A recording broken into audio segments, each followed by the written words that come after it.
क्या आपने कभी सोचा है कि एक इंसान अपने ही खून का दुश्मन कैसे बन सकता है? एक ऐसा शख्स जिसने नबी सल्लल्लाहु अलैहि वसल्लम को बचपन में गोद में खिलाया, वो ही उनकी जान का दुश्मन बन गया और फिर अर्श से उस पर वो लानत नाजिल हुई जो क़यामत तक तिलावत की जाए। वो दिन याद करें जब मक्का की फ़ज़ाओं में पहली बार तौहीद की पुकार गूंजी थी और बदले में एक चचा ने अपने भतीजे पर पत्थर उठाए थे। सिर्फ अबू लहब नहीं, उसकी बीवी जमील ने भी दुश्मनी की हर हद पार कर दी। वो हार जो उसकी शान थी, वही उसकी गर्दन का फंदा बन गया। मक्का का अंधेरा मक्का, 7वीं सदी का अरब, एक ऐसी बस्ती जहां जहालत और अंधेरा अपनी आखिरी हदों को छू रहा था। बेटा बाप का दुश्मन और भाई भाई का कातिल बना हुआ था। इंसानियत दुम तोड़ रही थी, मगर दुनिया को खबर नहीं थी कि इस अंधेरे में एक ऐसी रोशनी नामदार होने वाली है जो क़यामत तक दुनिया को मुनव्वर कर देगी। मगर हर रोशनी के रास्ते में एक रुकावट होती है और मक्का में वो रुकावट अबू लहब था। अस्सलामु अलैकुम। तारीख के उन सफ़ेहों को पलटते हुए आज हम एक ऐसी दस्तन और सूरह अल-लहब की ऐसी तफसीर बयान करेंगे जो हक और बातिल के दरमियान सबसे पहली और सबसे बड़ी दीवार थी। ये दस्तन एक सगे चचा की है जिसने अपने भतीजे जो रहमतुल लिल आलमीन हैं उन पर पत्थर उठाए। मगर उससे पहले हमें उस माहौल को समझना होगा जहां ये नफरत परवान चढ़ी। खानदानी जुंग और सरदारी, मक्का के दो बड़े खानदान बनु हशिम और बनु उमैया, दोनों सरदार, दोनों अमीर, मगर दोनों के दरमियान एक इनदेखी सरदारी की जंग चल रही थी। बनु हाशिम में अब्दुल्ला के घर एक भतीजा पैदा हुआ, जबकि बनु इमिया में जमील जैसे लोग थे जिनके दिलों में सरदारी का नशा और अना भरी हुई थी। ये खंडानी गरूर ही था जो आगे चलकर दुश्मनी की बुनियाद बना। मोहब्बत का झूठा दवा। साल 570 मक्का में खुशी की लहर दौड़ी जब अब्दुल मुत्तलब के घर पूता पैदा हुआ। उस वक्त अबू लहब, जिसका असली नाम अब्दाजा था, वो खुशी से पागल हो गया। उसने अपने भतीजे की पैदाइश की खबर सुनकर अपनी लौंडी सवाइब को आजाद कर दिया। ये वही अबू लहब है जिसने बाद में उसी भतीजे की जान लेने की कोशिश की। सुभान अल्लाह, इंसान का दिल कितना जल्दी बदल जाता है जब बात दीन और अना पर आती है। अबू लहब का तारुफ अबू लहब ये कोई लक़ब नाफिरमानी का नहीं था, ये लक़ाब उसकी खूबसूरती का था। लोग उसे अबू लहब यानी शोले वाला इसलिए कहते थे क्योंकि उसके रुखसार सुर्ख और चमकदर थे। वो मक्का का सबसे अमीर और हसीन शख्स था, मगर अल्लाह ने उसके नाम को ही उसके अजाब की निशानी बना दिया। ये शख्स सरमायादार था, सरदार था, मगर दुनिया की दौलत ने उसे अंधा कर दिया था। अबू लहब की दुश्मनी अधूरी थी अगर उसकी बीवी जमील उसका साथ न देती। ये अबू सुफियान की बहन थी। ये एक इंतहा मगरूर और बड़जुबान औरत थी। उसके नज़दीक इंसान की कीमत उसकी दौलत और खानदान थी। वो हजरत बिलाल और हजरत अम्मार जैसे गरीब सहाबा का मजाक उड़ाती थी। उसके हसीन चेहरे के पीछे एक सख्त और ज़हर आलूद दिल छुपा था जो सिर्फ नफरत उगलना जानता था। नबुव्वत और सदीक़ो अमीन 40 साल गुजरे। मोहम्मद सल्लल्लाहु अलैहि वसल्लम मक्का की गलियों में सदीक और अमीन के नाम से मशहूर हुए। अबू लहब भी अपने भतीजाई की ईमानदारी का कायल था, मगर जब गारे हीरा में पहली वही नाजिल हुई तो रिश्तों की बुनियादें हिलने लगीं। अब वक्त था कि हक का ऐलान। नबूवत के 3 साल खफिया दावत चलती रही। फिर अल्लाह ने हुक्म दिया कि अपने करीब रिश्तेदारों को डराएं। हुजूर कोहे सफा पर तशरीफ लाए। ये वो पहाड़ी है जहां से मक्का वाले ये सबाहा की पुकार लगाते थे जब कोई बड़ा दुश्मन हमला करने वाला होता था। आज दुश्मन बाहर से नहीं बल्कि गुनाहों की सूरत में अंदर से हमला कर रहा था। मक्का वाले थर थरा उठाई। ये या सबाहा की पुकार थी। लोग जमा हुए।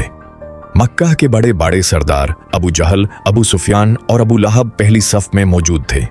सब हैरात में थे कि आज सदीक और अमीन ने उन्हें इस बुलंदी पर क्यों बुलाया है। क्या कोई लश्कर आने वाला है? क्या कोई जंग होनी है? सच्चाई की गवाही हुजूर ने पूछा। दोस्तों, अगर मैं तुम्हें कहूं कि इस पहाड़ी के पीछे दुश्मन का एक लश्कर तुम पर हमला करने वाला है, तो क्या तुम मेरी बात मानोगे? सबने एक ज़बान होकर कहा, हाँ, हमने तुम्हें कभी झूठ बोलते नहीं देखा। ये गवाही मक्का के उन कुफार की थी जो बाद में दुश्मन बन गए। तौहीद का ऐलान जैसे ही आप सल्लल्लाहु अलैहि वसल्लम ने तौहीद की दावत दी और फरमाया कि अल्लाह एक है और मैं इसका रसूल हूँ, तो मक्का वालों पर सन्नाटा छा गया। उन्हें लगा कि उनका सारा पुराना निजाम, उनकी सरदारी और उनके मबूदे एक पल में बर्बाद हो जाएंगे। इस खामोशी को अबू लहाब ने अपनों बड़ जुबानी से तोड़ा। उसने गुस्से में चिल्लाते हुए कहा, तब्बात लका, यानी तुझ पर हलाकत हो, क्या तूने हमें इसलिए जामा किया था?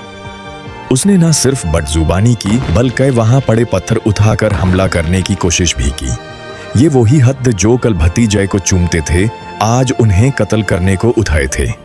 अबू लहाब ने तो जमीन पर खड़े होकर बद्दुआ दी थी, मगर उसका जवाब अर्श से नाजिल हुआ। अल्लाह ताली ने सूरह लहाम नाजिल फरमाई। ये कुरान का एक बड़ा मौजिज़ा था। अल्लाह ने ऐलान कर दिया कि अबू लहाब और उसकी बीवी दोज़खी हैं। कुरान ने खुले आम एक जिंदा शख्स का नाम लिया जो अरब के लिए बहुत बड़ी बात थी। हथौन की तबाही, तब्बत यदा अबी लहबिन व तब। अल्लाह फरमाता है, अबू लहब के दोनों हाथ टूट गए और वो खुद भी हलाक हो गया। अल्लाह ने यादा दोनों हाथ का जिक्र क्यों किया?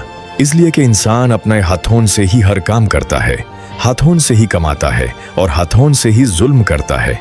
अल्लाह ने उसके उन हाथों को बर्बाद कर दिया जिनसे उसने पत्थर उठाया था। शोला और हुस्न, लहाब यानी शोला। अबू लहाब को अपने हुस्न पर नाज था। अल्लाह ने फरमाया कि ये नाम अब दोज़ख की आग की चमक बन जाएगा। उसका सुर्ख चेहरा जो दुनिया में उसकी शान था, जहन्नम में उसके अजाब की शिद्दत बन जाएगा। उसका हुस्न उसके किसी काम ना आएगा। मा अगना अनहु मलूहु वमा कसब। ना उसका माल काम आया और ना उसकी कमाए। अबू लहब बहुत अमीर था। वो कहता था कि अगर ये अजाब सच है तो मैं अपना सोना और चांदी देकर अपनी जान चुरा लूंगा, मगर खुदा ने उसके इस तकब्बुर को मिट्टी में मिला दिया। आज भी बहुत से लोग दौलत के नशे में अंधे हैं, मगर अबू लहाब की दस्तन हमें बताती है कि मौत के वक्त सोना मिट्टी बन जाता है। दौलत इंसान को खुदा से दूर तो कर सकती है, मगर खुदा के अजाब से नहीं बचा सकती। ना ओहदा काम आता है, ना बैंक बैलेंस, सिर्फ ईमान काम आता है। जमील फितना और नफरत की आग को भड़कती थी। वो लोगों के दिलों में नबी सल्लल्लाहु अलैहि वसल्लम के खिलाफ जहर बोती थी। वो चुगलियां खाती थी, फितने फैलाती थी। वो हर उस मजलिस में जाती जहां लोग जमा होते और वहां जाकर नबी सल्लल्लाहु अलैहि वसल्लम की शान में गुस्तखी करती ताकि लोग इस्लाम से दूर हो जाएं। रात के अंधेरे में जब मक्का सो जाता, जमील कंते जमा करती और उन्हें हुजूर सल्लल्लाहु अलैहि वसल्लम के रास्ते में बिछा देती ताकि आप सल्लल्लाहु अलैहि वसल्लम के मुबारक कदमों को जख्मी कर सके। वो समझती थी कि वो मजाक उड़ा रही है, मगर वो दरअसल अपने लिए जहन्नम का रास्ता साफ कर रही थी। वम्राअतुहु हम्मालतल हतब, और उसकी बीवी भी दोज़ख में जलेगी जो लकदियान उठाने वाली है। अल्लाह ने उसे हम्मलतल हतब कहा क्योंकि वो लोगों के दरमियान दुश्मनी की आग भड़कती थी। जैसे लकड़ी आग को बढ़ाती है, उसकी बातें दुश्मनी को बढ़ाती थीं। आयत 5। मसाद की रसी फी जिदिहा हब्लुम मिन मसाद। उसकी गार्डन में खजूर की छाल की सख्त रसी होगी। जमील जिस कीमती हार पर इतराती थी और जिस पर गुरूर करती थी, दोज़ख में उसकी जगह आग की खुरदारी रसी उसकी गार्डन का फंदा बनेगी। ये था खुदा का इंसाफ। 10 साल का चैलेंज सूरह लहब नाजिल हुई जब अबू लहब जिंदा था। वो 10 साल तक मजीद जिंदा रहा। ये कुरान का एक बहुत बड़ा मौजिज़ा है। अगर अबू लहब सिर्फ दिखाने के लिए भी कह देता कि मैं मुसलमान हो गया, तो कुरान की ये बात झूठी साबित हो सकती थी। मगर अल्लाह ने उसके दिल पर ऐसी मोहर लगाई कि वो कभी ईमान ना ला सका। 10 साल तक अबू लहाब मक्का की गलियों में चलता रहा, मगर उसकी अना ने उसे कभी झुकने नहीं दिया। वो जानता था कि मोहम्मद सल्लल्लाहु अलैहि वसल्लम सच्चा है, मगर अपने बुटोन और अपनी सरदारी की वजह से वो हिदायत से हमेशा के लिए महरूम रहा। वो दुनिया में चलता फिरता दोज़खी था। उम्मे जमील का अंधापन। उम्मे जमील ने जब ये सूरह सुनी तो वो गुस्से में पगल हो गई। वो हाथ में एक बड़ा पत्थर लेकर हुजूर सल्लल्लाहु अलैहि वसल्लम को ढूंढने निकली। वो काबा के पास पहुंची जहां आप सल्लल्लाहु अलैहि वसल्लम हजरत अबू बकर के साथ बैठे थे। अल्लाह का मुजीजा देखिए कि उससे हजरत अबू बकर तो नजर आए, मगर उनके बराबर में बैठे नबी सल्लल्लाहु अलैहि वसल्लम नजर नहीं आए। अल्लाह ने उसकी आंखों पर पर्दा डाल दिया था। वो बद्दुआएं देती रही, चीखती रही कि वो कहाँ है, मगर अल्लाह ने अपने महबूब सल्लल्लाहु अलैहि वसल्लम को उसकी नजरों से छुपा लिया। ये देखकर हजरत अबू बकर हैरान रह गए, मगर ये अल्लाह का वादा था कि वो अपने नबी की हिफाजत फरमाएगा। जंग बद्र का मौका आया। अबू लहब मौत से इंतहाई डरता था। उसने कर्ज के बदले एक शख्स को अपनी जगह जंग में भेजा। वो मक्का में बैठा पल पल की खबर लेता रहा। जब शिकस्त की खबर आई और उसे पता चला कि अबू जहल मारा गया तो उसका कलीजा फट गया और उस पर मौत का डर सवार हो गया। अदासा की बीमारी, गम और जिल्लत ने उसे अंदर से खोखला कर दिया। अल्लाह ने उस पर अदासा नाम की एक खौफनाक बीमारी मुसल्लत की। उसके जिस्म पर काले जख्म निकाल आए और वो सड़ने लगा। उसका रोग इतना खौफनाक था कि उसके अपने बेटे और बीवी भी उसे छोड़कर भाग गए कि कहीं बीमारी उन्हें ना लग जाए। तन्हाई में मौत, वो अमीर ए शहर, वो अबू लहाब जो लोगों पर हुकूमत करता था, आज एक गंदे कमरे में अकेला पड़ा तड़प रहा था। कोई उसे पानी पिलाने वाला न था। 3 दिन तक वो तन्हाई में तड़पता रहा और आखिरकार सर्रंद और बदबू के दरमियान उसकी रूह निकाल गई। ये था उसका इबरतनाक अंजाम। पत्थरों का देर मौत के बाद जब लाश फूल गई और बदबू इतनी बढ़ गई कि लोगों का रहना मुश्किल हो गया, तो मजदूरों ने उसकी लाश को लकड़ियों से धकेल कर एक गहराई में फेंका और दूर से पत्थर मार मार कर उससे दबाया। न घुसल मिला, न कफान, न जनाजा। आज भी मक्का में वो जगह लानत की निशानी है। दोस्तों, सूरह अल-लहब हमें सिखाती है कि रिश्ते या दौलत काम नहीं आती, सिर्फ ईमान काम आता है। अबू लहब और उसकी बीवी का अंजाम हर उस शख्स के लिए दर्स है जो तकब्बुर में अंधा हो जाता है। अल्लाह हमें दुश्मन रसूल के रास्ते से बचाए और सच्चा मुसलमान बनाए। अमीन।